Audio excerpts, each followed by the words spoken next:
Hello students, আজকে আবার আমি একটি নতুন ভিডিও নিয়ে হাজির হয়েছি।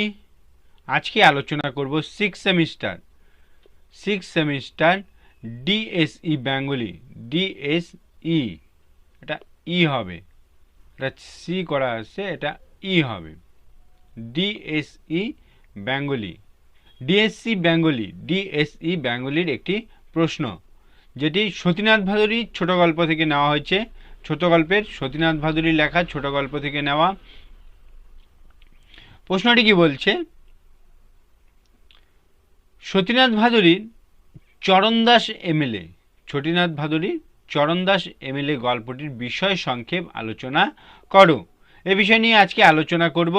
তোমরা যারা আমার চ্যানেলে নতুন তারা চ্যানেলটিকে সাবস্ক্রাইব করে নিবে, তাহলে সবার আগে নোটিফিকেশন তোমাদের কাছে পৌঁছে যাবে। কি বলছে?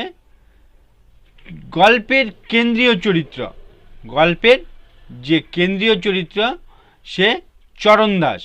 চরণদাস একজন সাধারণ ঘরের ছেলে। চরণদাস একজন সাধারণ ঘরের ছেলে যখন ছিলেন, তখন তাকে সকলেই শ্রী চরণদাস নামে ডাকত, বা শ্রী চরণদাস নামে তিনি পরিচিত ছিলেন। এবার নির্বাচনে জয়ী হবার পর, তার নামের সাথে সরকারি খাতায় কি হয়, তার নামের সাথে এমএলএ, এই এমএলএ কথাটি যুক্ত করে দেওয়া হয়। এই এমএলএ কথাটি কি করে হয়? তার নামের সাথে যুক্ত করে দেওয়া হয়। বিধায়কের নামের সঙ্গে যখনই এমএলএ শব্দটা জুড়ে দেওয়া হয়, তখনই কি হয়?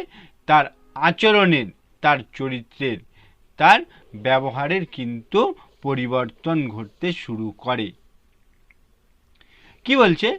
চরণদাস বিধায়ক হবার পর গ্রামে যে নিজের পৈতৃক সম্পত্তি ছিল, তার গ্রামে যে নিজের পৈতৃক সম্পত্তি ছিল, সেই পৈতৃক সম্পত্তি কি করে? সরকারকে ভাড়া দেয় এবং সপরিবারে তিনি কি করেন? শহরে অবস্থান করতে থাকেন। সপরিবারে শহরে অবস্থান করতে থাকেন। তাতে তার সুবিধা হয়ে যায়, তাতে তার সুবিধা হয় কি? ভাড়ার টাকাটা তিনি পেয়ে যান। তারপরে বাড়িতে আম জনতার দখল থেকে মুক্ত রাখা যায়। বাড়িটাকে কি হলো? আম জনতার যে দখল, গ্রামবাসীরা যদি দখল করে নেয়, সেই দখলের থেকেও কিন্তু বাড়িটা তার মুক্ত থাকলো।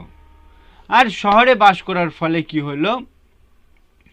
কাজ চালানো, মানে রাজনৈতিক যে কাজ, সেই কাজ চালানো তার পক্ষে সুবিধা হয়। শহরের আবহাওয়া ভালো, ফলে স্ত্রী পুরনো যে অম্বলের ব্যথা, সেটাও কি হয়? উপশম হয়। তাই কি হয়? চরণদাস মাঝে মাঝে কোনো প্রয়োজনে তিনি গ্রামে এলে তাকে কি হয়? সার্কিট হাউসে থাকতে হয়। সার্কিট হাউসে তাকে থাকতে হয়।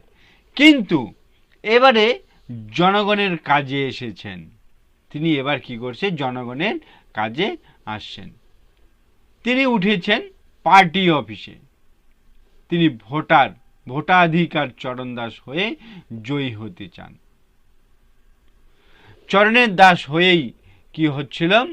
গতকাল নির্বাচনে জয়ী হয়ে কি করেন? কেন্দ্রীয় নির্বাচনে জয়ী হয়ে এসেছেন। এবারেও তিনি এসেছেন চরণদাস নির্বাচনের কেন্দ্রের আম জনতার চরণ সেবা করতে। কিন্তু এসে দেখলেন কি হচ্ছিল?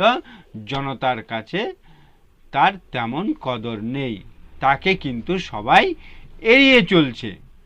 পার্টি অফিসে নিজেদের মধ্যে অনেকেই আলাপ আলোচনার পর জানতে পারল যে সেখানে জগৎগুরু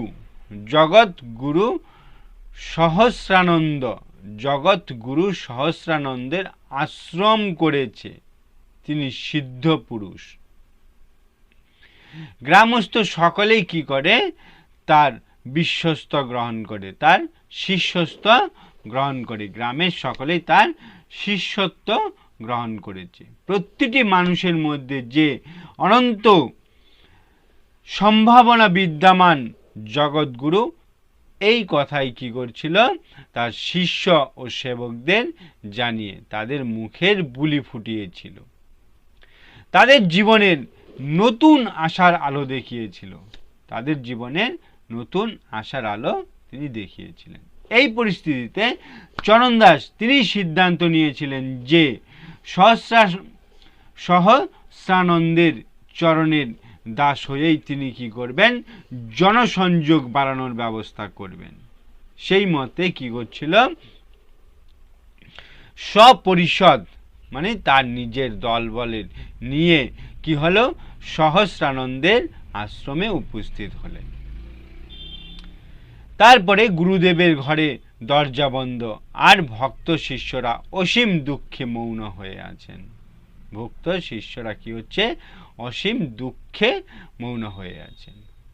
আবার পরিস্থিতি বদল হলো, আবার তার পরিস্থিতির বদল হলো। চরণদাস জানতে পারলেন সকালে তাদের পার্টি অফিসে যে মৌলবীকে তিনি কি হচ্ছিলেন, অপমান করেছিলেন। চরণদাস কি করেছিলেন, এই মৌলবীকেই কি করেছিলেন, তার পার্টি অফিসে সকালে অপমান করে তাড়িয়ে দিয়েছিলেন। সেই মৌলবী জনগণনার কাজ করতে এসে মানুষের তালিকায় কি করল, সহস্রানন্দের নাম লিখে নিয়ে গিয়েছেন। অর্থাৎ কি হচ্ছিল, একজন বিধর্মী ভগবান স্বরূপ গুরুদেবকে মানুষের তালিকায় গুণে অপমান করেছেন। মানুষের তালিকায় গুণে কি হচ্ছিল, তাকে গুণে অপমান করেছেন। সেই অপমানের জবাব দেবার ক্ষমতা ভক্তদের নেই বলেই তারা বিষণ্ণ বসে আছে।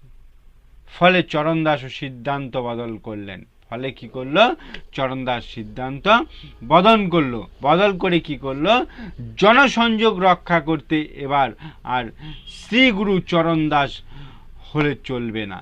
এবার তাকে কি করতে হবে, এবার তাকে মৌলবীর চরণদাস হতে হবে, মৌলবীর চরণদাস হতে হবে। ভোটে জিতার জন্য কিন্তু তাকে এবার মৌলবীর চরণদাস হতে হবে। এবং গল্পের পরিণতিতে কি দেখা যায়, সকালে যে যাকে অপমান করে তাড়িয়ে দিয়েছিল সেই মৌলবী সাহেবের দুটো পা ধরে কি করে, জড়িয়ে ধরে তাকে একেবারে ভোটের এই যে ভোটের বৈতরণী পাত করার যে ইচ্ছা, সেই ইচ্ছা কিন্তু এখান থেকে প্রকাশ করেন। সার্থক নামা চরণদাসরা, সার্থক নামা মানে নিজের স্বার্থ সিদ্ধির জন্য এই রকম চরণদাসরা কি করে, এইভাবেই বিভিন্ন জনগণের চরণের দাস হয়ে এবং এমএলএ পদে উন্নতি হন। এই ছিল গল্পটির বিষয়বস্তু। তোমাদের যদি বুঝতে অসুবিধা হয় আমাকে কমেন্ট করে জানাও, আমি কিন্তু সে বিষয় নিয়ে আবার আলোচনা করব। আজকে এই পর্যন্তই। ভিডিওটি ভালো লাগলে লাইক করো, শেয়ার করো এবং চ্যানেলটিকে সাবস্ক্রাইব করে নাও।